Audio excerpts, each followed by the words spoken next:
బీసీల ఆర్థిక పరిస్థితి, వాళ్ళ బీదరికాన్ని, అన్యాయంగా వాళ్లకు రావాల్సిన రిజర్వేషన్లు కూడా ఇవ్వకుండా, వాళ్ళని ఏ రకంగానూ భవిష్యత్తులో ఎదగనివ్వకుండా ఈ స్వార్థ దుర్మార్గపు రాజకీయాలు చేస్తున్న వాళ్ళందరి స్వార్థం కోసం ఎందుకు నాయనా మీరు ఇట్లా బలైతారు? అనవసరంగా 3 బిడ్డలు తండ్రి లేని వాళ్ళు అయినారు. ఆ భార్య భర్త లేని వ్యక్తి అయిపోయింది. ఇప్పటికైనా వాళ్ళు బీసీ గాని, ఎస్సీలు గాని, ఎస్టీలు గాని, తెలంగాణలో మనం అందరం తెలుసుకోవాల్సిన ఒక విషయం ఉంది. మనమే ప్రాణాలు కోల్పోయిన తర్వాత మన హక్కులని ఎడకెంచి సాధిస్తాం?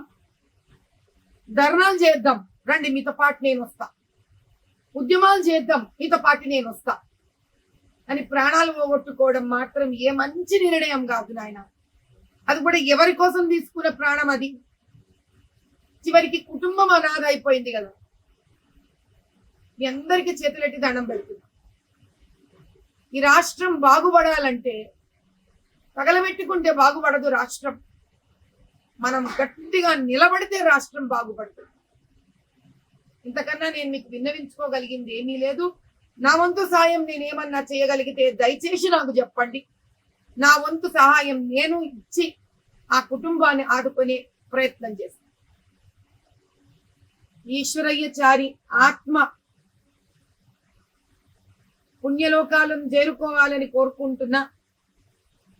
అతని భార్యకి, అతని బిడ్డలకి ఏ రకమైన ఊరటి ఇవ్వగలనో నాకు తెలియదు, కానీ నా ప్రగాఢ సంతాపం తెలుపుకుంటున్నా. తల్లి, నీకు నేను ఏం సాయం చేయగలనో చెప్పు. నేను తక్షణం నాకు చేతనైన సాయం నీకు చేస్తానమ్మా.